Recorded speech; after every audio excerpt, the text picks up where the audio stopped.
रहीम।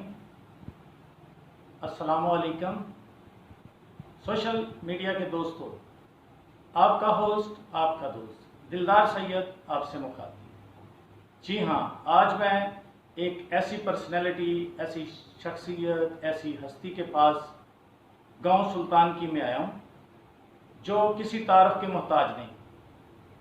ये पीटीआई की तरफ से टिकट होल्डर पीपी 171 से भी हैं और अल्लामा इकबाल टाउन पीटीआई के सदर भी हैं। तो पहले तो मैं इनका शुक्रगुजार हूँ कि इन्होंने मुझे अपने इस कीमती वक्त में से थोड़ा टाइम दिया। तो किसी ही झिझक के तहत, किसी ही परेशानी के तहत मैं इनके पास नहीं पहुँचा, सिर्फ इनकी सर्विस सुन के, इनकी बातें सुन के आज इनके गांव पहुंच गया। तो जनाब, किसी तारफ़ के मोहताज नहीं, राना जावेद उमर साहब। अस्सलाम वालेकुम राना साहब। जी वालेकुम सलाम। मैं आपका कि आप तशरीफ़ लाए और आपने मुझे इस अपने चैनल, सोशल मीडिया चैनल के इंटरव्यू के लिए इसका पसंद आपके लिए शुक्रिया। जी वेलकम राना साहब। और मैं जी बहुत इंस्पायर हुआ हूँ।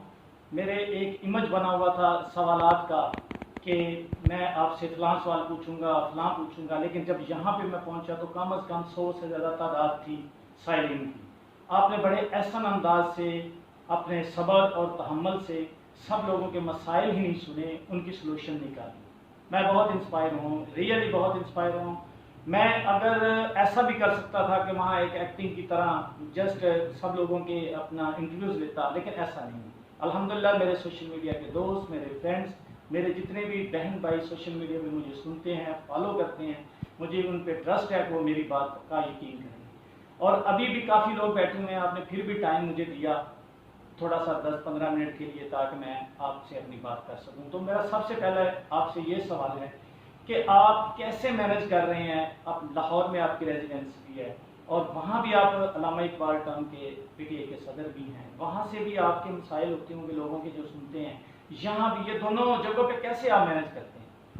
इसके लिए मैंने अपने थोड़ा सा टाइम जो है उसको इस तरह तकसीम किया है कि मैं फ्राइडे, जुमे को और इतवार को 2 दिन जो अपने हल्के की मसरूफियात रखता हूँ। और इसमें मुख्तलिफ जगह पे जो भी प्रोग्राम होते हैं, जो लोग बुलाते हैं, कोई खुशी गमी होती है, तो मैं वहाँ भी जाता हूँ। और उसमें फिर इतवार को शाम का वक्त होता है जिसमें मैं अपने डेरे पे बैठता हूँ। और ये सबको पता होता है गाँव से हल्के में सिर्फ कोरोना के दिनों में 2-3 महीने के लिए बंद था सिलसिला, तो अब दोबारा शुरू है। उसमें ये होता है कि इतवार को किसी को मेरे हल्के से या टाउन से किसी भी दोस्त को, भाई को मुझसे काम हो, तो उसको मेरे से टाइम लेने की ज़रूरत नहीं होती। वो बगैर किसी अपॉइंटमेंट के आ सकते हैं। जितने लोग नीचे बैठे हुए हैं उनमें ज़्यादा से ज़्यादा बगैर अपॉइंटमेंट के। तो जुमे वाले दिन जो है कि मेरे जितने विज़िट होते हैं वो अपॉइंटमेंट्स के साथ होते हैं। तो बाकी 5 दिन में से 2-3 दिन मैं सरकारी दफ्तरों में टाइम गुजारता हूँ। ज़्यादा लोगों के कामों के सिलसिले में जो एप्लीकेशन हर इतवार को देता हूँ, उसको सारे हफ्ते में के दौरान उसको हल करता हूँ। और इसी तरह से कोई 1-2 दिन जो है जो बाकी बचते हैं वो अपने टाउन की जो तंजीम शादी है, या हमारे टाउन क्योंकि बहुत बड़ा टाउन है अल्लामा इकबाल टाउन, इसकी पहले 41 यूनियन काउंसिलें थी, अब नए सेटअप में 71 यूनियन काउंसिलें बन गई हैं और इसमें 4 MNA के हल्के हैं और इसमें 8-9 के करीब MPA के हल्के हैं। तो टाउन के दोस्तों से, बॉडी से और पार्टी की तंजीम से रब्ता हफ्ते में 1-2 दिन के लिए ये भी हो जाता है। तो इस तरह से समझ लें कि अपनी फैमिली के लिए, अपने काम काज, बिजनेस के लिए टाइम नहीं होता, बाकी जितना टाइम हो इसी काम में गुजरता है। जी राना साहब, मेरा अगला सवाल आपसे है कि देखिए आप पीपी 171 से हैं, आप रायमंड में जो इस वक्त टाइगर फोर्स बड़ी अच्छा काम कर रही है, उसको भी आप कमांड कर रहे हैं। तो उसके अलावा रायमंड के हल्के की आवाम के जितने मसाइल हैं वो भी आप भी सुनते हैं। आप कैसे ये सर्वाइव करते हैं, कैसे मैनेज कर पाते हैं कि एक दूसरा हल्का है आपका, यहाँ भी हल्का है, आपके लिए एक हेडेक बनती तो होगी, तो आप इसे सब्र तहम्मुल से इजीली फेस कर सकते हैं या करते हैं कि आपको प्रॉब्लम्स आती हैं? नहीं, शुक्र अल्हम्दुलिल्लाह, शुरू में थे मसाइल इस तरह के, लेकिन जब से मैं टाउन का प्रेसिडेंट बना हूँ तो फिर उस वजह से मेरी जिम्मेदारी पूरे टाउन की आ गई, तो फिर उसमें रायमंड वाला जो हल्का वो भी उसके अंदर ही आता है। तो वहाँ से जो भी दोस्त रब्ता करते हैं मैं उनसे उनको बुलाता हूँ, बल्कि ज़्यादातर दोस्तों को मैं अपने लाहौर वाले ऑफिस के घर बुला लेता हूँ। तो मेरी कोशिश होती है कि संडे का दिन 171 के लिए हो, लेकिन 172 भी शामिल हो जाता है। दूसरी मज़े की बात है कि मेरी अपनी यूनियन काउंसिल, मेरा अपना गाँव, ये जहाँ हम बैठे हुए हैं, ये 172 में है, रेवन वाले हल्के में है, यानी मेरा अपना वोट भी इधर ही है, तो इसलिए मेरे लिए तो बराबरी है दोनों। सही, वेरी गुड, ये बहुत अच्छा हो गया जी। देखिए मैं, मेरी आवाज़ जो है ये सोशल मीडिया के जरिए, मैं, मेरा ख्याल है आपको पहला ही बंदा नज़र आता हूँ जो सोशल मीडिया की तरफ से इस तरह चल रहा है। तो मेरी कोशिश है राइविंग और उसके साथ मलिका आबादियों की। तो जाहिर सी बात है, सुल्तान की मल, भाई कोट, ये सारा राइविंग की मलिका आबादियों में आता है, राइविंग से लिंक्ड है। तो आवाज़ ये है कि राइविंग के मसाइल को हल किया जाए, राइविंग के साथ आबादियों को, इस आवाज़ के साथ मैं चला हूँ। तो मैं आपसे ये क्वेश्चन पूछना चाह रहा हूँ कि आप क्या पैगाम देना चाहेंगे कि हमारे राइविंड की आवाम के मसाइल भी हल हों, या उनके लिए आपके दर कब तक खुले हैं, कोई टाइमिंग है, या आप हर वक्त हाजिर हैं? आप काइंडली ज़रा पैगाम जो कौम को देना चाहते हैं, मैं वो पैगाम सुनना चाहता हूँ। जी शुक्रिया। एक तो ये है कि मैं 24 घंटे में जब सोता हूँ तो उस वक्त मेरा मोबाइल जो साइलेंट होता है, बाकी सारा दिन खुला होता है, और मेरा कुछ एक्टिविटी भी नहीं है, मैं खुद ही फ़ोन सुनता हूँ जानबूझ के। था बल्कि पहले इलेक्शन कैंपेन में, उसके बाद मैंने ये जिम्मेदारी खुद ही ले ली, क्योंकि मैं समझता हूँ ये ज़्यादा कंफर्टेबल है कि मैं खुद ही बात इससे करूँ। इसमें टाइम भी बच जाता है, अगर दूसरा बंदा फ़ोन सुने फिर बात कराए, जैसे प्रोटोकॉल भी ख़त्म हो जाता है लोगों के साथ डायरेक्ट बात करने में। आपने मुझे कॉल किया, आपका नंबर पर फीड नहीं था, मैंने खुद ही सुना, आपका टाइम हो गया। इसी तरह से जिसका नंबर फीड हो ना हो, जिसका भी कॉल आए मैं सुनता हूँ। एक तो मैं यही रिक्वेस्ट है, जिसको भी कोई इशू हो जो मेरे लायक हो, वो मुझे डायरेक्ट रब्ता कर सकता है। मेरा कोऑर्डिनेटर है शहबाज मलिक साहब, वो भी काफ़ी एक्टिव है, उनसे हो सकता है रब्ता।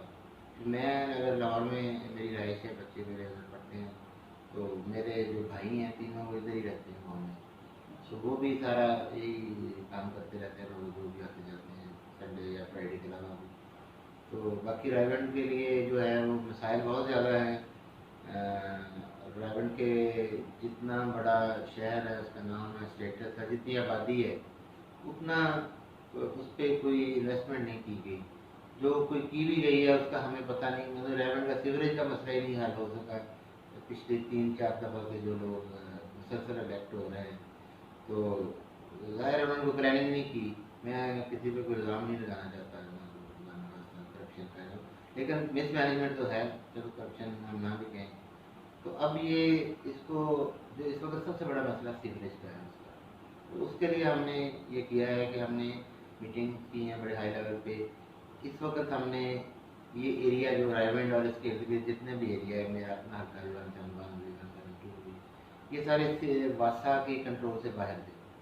अभी हमने प्रपोजल दिया चेयरमैन वासा से मिलके, कमिश्नर डॉवर से मिलके, ये प्रपोजल बना के कमिश्नर साहब को गई है कि इस एरिया को वासा के अंदर लाया जाए, क्योंकि वासा प्रोफेशनल उनके पास इक्विपमेंट है और उनकी एक्सपर्टीज़ है सीवरेज को हल करने के लिए मसले को। तो अब वो कमिश्नर साहब ने भी ओके कर दिया, फाइल वो CM सेक्रेटरी चली गई है। जैसे ही CM साहब उसकी मंजूरी दे देंगे तो हमारा कम से कम सीवरेज का मसला जो है ना ये हल हो जाएगा, क्योंकि वासा जब टेक ओवर कर लेगा तो फिर ये हमारा काम ही होगा और हमारे पास बहुत अच्छा टाइम होगा लोगों की खिदमत करने का। फिलहाल तो हम ये जो सीवरेज और नालियों से बाहर नहीं आ रहे।